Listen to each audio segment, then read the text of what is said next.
Welcome back to CEO Money.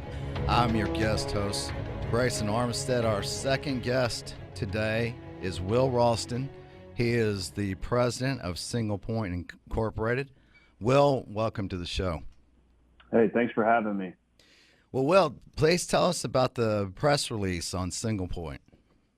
Yeah, so a couple days ago, as you saw, we had an update that we are actually just here at the 1 yard line on our Form 10, and the auditors have reviewed it and given us their comments. And as of today, we've made those changes, and we're going through just our final revision, cross the T's, dot the I's, and we'll be ready to go ahead and file and submit this, which is, as a lot of people have been following us, it's been a long time coming, but we're working hard on getting it done, and we're right there. In addition to that, we've finished the commercial shoot with Kevin Harrington, and post-production's been done. We got back the disclaimers yesterday, and those have been added in from the legal team. So that's ready to go. We're finishing a little bit of a security audit on the wallet application that's tied to that commercial, and we'll be ready to launch that. So two major things have happened here this week that we're really excited to launch and get out there and start pressing hard. Well, I can tell exactly why you're excited. And for our guest, he was referencing Kevin Harrington, who's one of the sharks on the very popular show Shark Tank. Yeah, correct. I know you have to be excited about that. Well, Wil, can you provide an overview and update to your current payment solutions and how the Bitcoin payments is shaping up to the launch?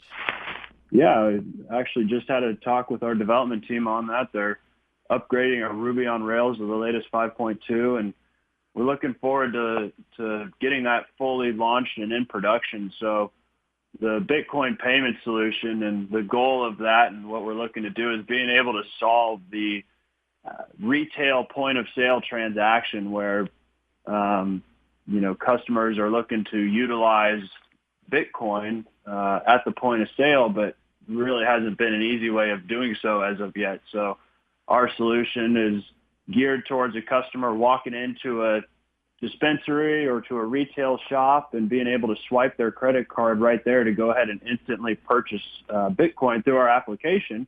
And then if that store on site wants to go ahead and accept that Bitcoin as a payment, the customer can instantly remit that Bitcoin as a payment, or they can store it in the wallet that we've supplied for them and go on about their business. So very near here, you can, as you see, we've got, those three projects that are really coming to the culmination of being able to actually go into a production launch, and they all tie into each other. They all relate back to our technology development as well as becoming more transparent and getting the Form 10 filed and, providing, some legitimacy and everything to the company.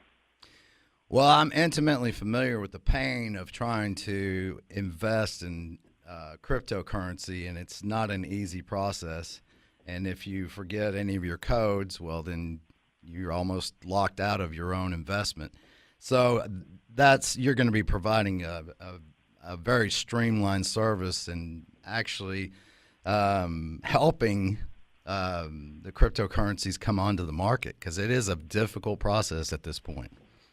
Yeah, we want to make it as streamlined and easy for the consumers as possible, using solutions that are already, used on a daily basis. So we want to, not change it too much. And obviously there has to be, because we're integrating new technology and new cryptocurrencies. We're looking at using Bitcoin and Ethereum and being able to store any other currency you want to in the wallet that we're launching. So the goal, though, is ease of use, exactly what you mentioned, and it's not easy, on a lot of these different platforms. And like you said, if you forget one thing, you're essentially locked out. But we're trying to streamline that and make it as simple as possible.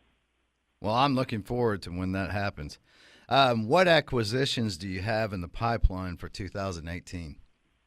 Yeah, so we've got a couple here that we're finalizing, actually, that two are in Phoenix. One, we're essentially all wrapped up and ready to go. We're just waiting on a couple of things, pretty much just the Form 10 to be filed. And and ready to go. And that one's done. And then another one we're working through due diligence, but it's very exciting for us because we're getting bigger, and when we get bigger, the acquisitions get bigger. So we see these revenue numbers, and we're saying, okay, here's the cost of the acquisition, but we have the opportunity to grow the business, by this much if we're able to make this acquisition. So seeing those revenue numbers come in and looking at the total, it's likely that we could do, $10 or $15 million in revenue after these acquisitions, which will really establish the company.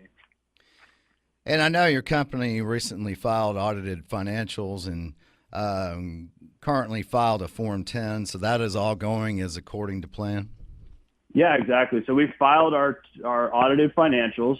We just got completed with our quarterly review, which is a part of filing the Form 10, and we're now going through just like I said earlier, the last tweaks and changes on the Form 10 for it to officially be filed. So we expect that to be done here in the next week or so, and very excited for that because that's just a big step for the company. It's not an easy task to get these documents and become fully reporting, but we're getting through it, and we're here at the 1 yard line. And Will, just a little bit of background information on yourself. How did you get involved and get started with this company? Yeah, so I was always in sales, and I did a lot of that at my time when I first started out with SinglePoint. So I've gotten to know the business really well. I come from a little bit of a technology background, coming down from Seattle, Washington. So, I've really had my hands in on that part of it, being able to work with the technology, understand it, but then also be able to convey it into, I guess what you'd call layman's terms, and help people understand exactly what we're doing, how we're building it, and getting the word out there. So that's kind of been my overview with SinglePoint. And in other positions, I've worked with other companies that have, such as Porch, which is a big online content creation and lead generation site, and I actually helped them work with the roll out some of the Lowe's home improvement partnership stuff, and been able to utilize a lot of that learning experience and a lot of those relationships to, bring more, creative value to SinglePoint. Well, it's an exciting concept, and we wish you all the best in the future.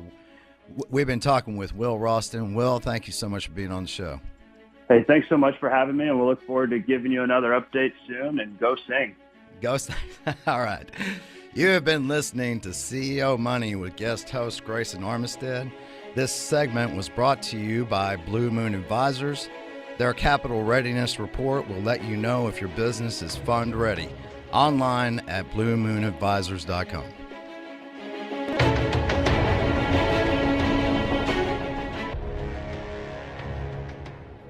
Welcome back to CEO Money. I'm your guest host, Grayson Armistead. And before the break, we were talking with Wil Ralston. We're going to continue talking with him. He is the president of SinglePoint Incorporated. Will, welcome back again. Thank you. I kind of walked you out with the feeling that you're probably not talking anymore today, and that wasn't my intent. So, hey, no, not a problem. We'll keep on trucking down this path and be able to answer any more questions and things like that. Well, great. We enjoyed the first segment so much we decided to bring you back after the break. So, Will, help me out. Tell me some more about your company. I know you talked a little bit about how you got started. How big is your company now? Yeah, so I'll just give you the quick 5,000-foot overview. So thank you. SinglePoint started out as a technology development company. We did a lot of text messaging, a lot of SMS, and really building out the networks for that. Some of our technology was used to drive Nextel's text messaging before they were acquired by Sprint. And then in 2012, we really got into the mobile payments aspect, mobile donations and things like that. So we had a lot of mobile payments infrastructure. 2014 came along, and we saw the legalization of cannabis in Colorado and Washington, and we saw an opportunity for us to really go in and provide an underserved market with a payment solution. And as that started to open up and we were really rolling, we kind of got, reversed by some of the regulations that came down on banking. and had to make a little bit of a pivot, which led to us acquiring companies in the space, ancillary things that don't actually touch the plant. So we've been acquiring, like, for example, we've got a store that supplies lighting, nutrients, and everything like that. We've got another company that does commercial filling machines. And so that's kind of how we've gotten into where we're at now and making larger acquisitions in the space. Now, total between our acquisitions, there's about 14 people in all, and everybody's working really hand in hand. And the nice thing about the acquisitions that we've made is we're really able to say, hey, we need this. Do we have a company inside the family that can help us out with getting that done? Whether it's an expertise or somebody has the experience doing it, or if it's a physical product or service that needs to be provided.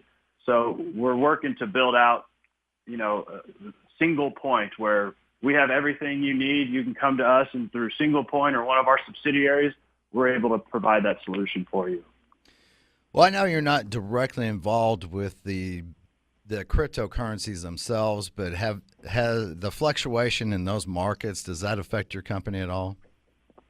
It does, honestly, because even though we are not ourselves, buying Bitcoin and doing these different things, actually, like you said, directly with the cryptocurrency, just the nature of being in the space, it has affected us a little bit. But I like that you pointed that out, because just like we don't touch the cannabis plant, we don't actually touch the cryptocurrency. We're simply building solutions around the market and utilizing the technology coming out of cryptocurrency and blockchain to make more efficiencies in other markets. For example, we're using a lot of blockchain and building and working on a lot of solutions for the automotive industry through one of our acquisitions. We're working on a solution for the healthcare industry for one of our partnerships that we're working on. So we're actually taking the technology that's coming out of there, being, blockchain, which is the back end of the crypto space, and utilizing that to build solutions to make efficiencies in other markets. You mentioned applications with the auto industry. Is that something you can talk about without divulging exactly what it is? Yeah, absolutely. So we had an acquisition. Shield Saver is the name of the company, and they're actually collecting a lot of automotive data. And we're taking that data that they're able to collect and actually storing it on blockchain, so that anybody that needs to be a part of a transaction, such as your bank, such as your insurance, or even in a private party, they are actually going to be able to just go to the blockchain that we build out, where they can receive that information and have quick access to it and realize that it's verified and know that it's accurate and it can't be manipulated. So it's one project we're very excited about, and have actually created some really nice partnerships around that. We're working with some larger companies to get this solution to life.